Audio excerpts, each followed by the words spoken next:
I gotta see you. This is gonna stop. No, it's not gonna stop. It's gonna go on and on.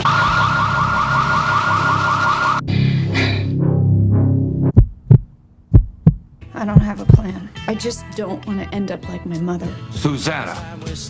Go ahead, take one step and I'll jam this in my aorta. I guess I'm puzzled as to why it is I have to be in a mental institution. I'm upset. I'm upset. Not really, but aren't you sick of females being the only ones on screen seen as hysterical, which is the late term for basically crazy? And it's not fair that females are the only ones who are kind of being seen as having mental illness. For example, let's take a look at films such as The Virgin Suicides and Girl Interrupted on my shirt. You chased a bottle of aspirin with a bottle of vodka. I had a headache.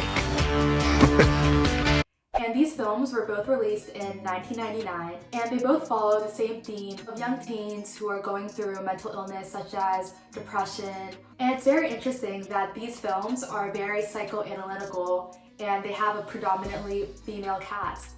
Girls, where are you? Let me cast you. Now all of these directors want to cast girls. Aren't you sick of a woman's mind being exposed by a male director for the pleasure of a male audience? But now we're going to flip the switch. You know, you remind me of my father. I hated my father. And talk about males in movies, more specifically Christopher Nolan, who is one of my favorite directors. And you might know him for films such as The Dark Knight, Inception, Memento, and Interstellar. What a great idea. Christopher Nolan is here. Good morning. Good morning. What did you want to accomplish with this movie? The idea of mankind possibly having to leave the Earth one day and find a new home out in the universe and explore, I guess, what it means to be human. It's really about a father and his relationship with his children. And he actually takes a lot of inspiration from his own life and applies that to these movies on screen. As a father myself, a father of How many children? kids, 4 children. The other fascinating thing about you is that you work with your lovely wife, Emma, who's in the green room trying to act like she doesn't see us out here. Hello, Emma. And Christopher Nolan helps break that barrier to express the complexity of a male mind. Leonardo DiCaprio plays Dom Combe, who is a thief that is able to access people's dreams and enter their subconscious using his special skills. And although he is considered a rare asset in the espionage world, Combs' life is quite dangerous and risky, and very, very, very complicated. Throughout the film, Christopher Nolan uses camera techniques such as Alfred Hitchcock's rule of using the size of an object in a frame as a reference tool to show its importance in the story. And this technique has been used in films for many years, but in Inception, Christopher Nolan uses this tool to break the barrier between reality and the real world for Dom Combe. You need a small object, potentially heavy, something you can have on you all the time that no one else knows. Like a coin? No, it needs to be more unique than that. I don't know if you can't see what's going on or if you just don't want to. But Cobb has some serious problems that he's tried to bury down there, and I'm not about to just open my mind to someone like that. Dom Combe struggles emotionally and often finds himself not being able to tell the difference between reality and fantasy. And he uses this totem that he spins, and if it stops spinning, then that means that he is living in the real world. And spoiler alert, at the end of the film, the totem never stops spinning.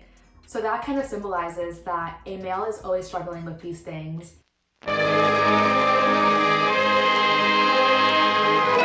Vertigo, a feeling of dizziness, a swimming in the head.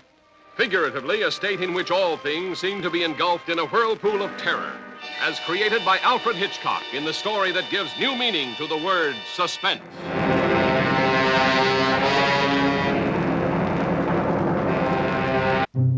According to American feminist and film scholar Tanya Modolewski, the male spectator is as much deconstructed as constructed by films, which reveal a fascination with femininity that throws masculine identity into question and crisis. A beautiful girl haunted by the desperate, unexplainable urge to destroy herself. A man possessed by the paralyzing vertigo that made him afraid of high places. The story of a love so powerful it broke down all barriers between past and present, between life and death, between the golden girl in the dark tower and the tawdry redhead that he tried to remake in her image. However, in this film, Alfred Hitchcock discredits Scotty's masculinity. Scotty falls in love with Madeline, who is later discovered to be a fabrication. She is created by Judy Barton and Mr. Esther in a ploy to murder his wife. When Madeline passes away and Scotty sees a woman who looks just like her, he grows obsessive and his patriarchal ways are exposed again. However, Madeline is a representation of the ideal, the dreamy, whereas Judy is the original in the reality. Judy discredits Scotty's idea of possession because he now knows that his idea of Madeline was not real. Like, how often do you see that on screen? And citing Athenian philosopher Plato, Inception presents the idea that it is not possible for Combe to know the real world as it is, and that Combe's experience of the real world is a mere representation. So Cady suggests in his allegory of the cave that experiencing the real world is possible when a person is released from the cave in which he is imprisoned to emerge on the surface of the earth, the intelligible real, where the sun is the source and provider of the truth and knowledge. Let's also take a look at the Joker in The Dark Knight, who presents himself as a very manic, self-destructive individual. I hated my father. Okay, stop. Well, hello, beautiful. You must be Harvey's squeeze. And you are beautiful. And Heath Ledger even mentioned, may he rest in peace, while preparing for this role, he actually locked himself in a room and really tried to embody this manic character. And it actually took a big toll on him mentally. But yeah, I wanted to share with you all my thoughts on Christopher Nolan's role in helping break the stigma of females being the only ones who suffer mental illness, because that is not true. And up to the early 2000s, it was really only the females that were portrayed on screen as struggling mentally, besides in The Shining, where Jack Nicholson's character is portrayed as having psychological issues. And Jack Nicholson has actually done this several times, for example in One Flew Over the Cuckoo's Nest, which explores mental illness as well. But I applaud Christopher Nolan for his work, and all his films are actually in the top 100 films in America on the IMDb list. And he really took a chance to reflect on his own life to tell these stories and his family life, and it has brought him so much success. And his work is very inspiring and probably therapeutic to these actors who see themselves in these roles.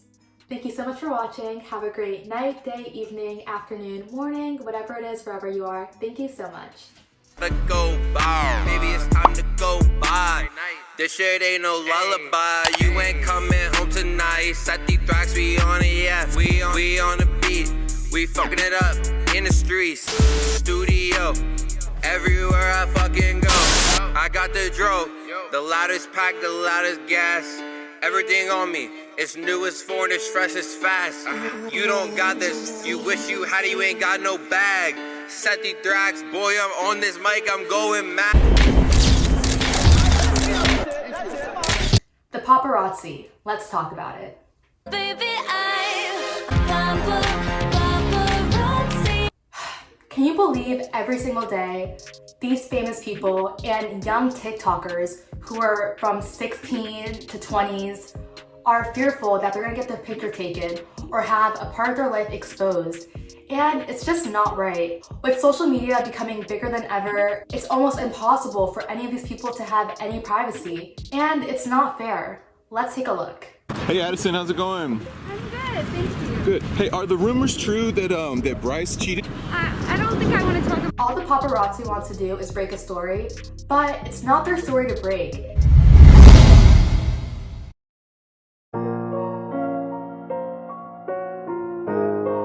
And speaking of stories, I have my own story to share.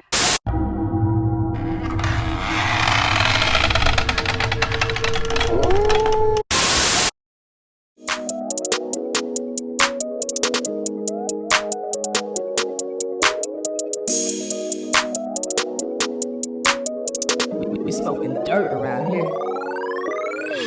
my thoughts racing out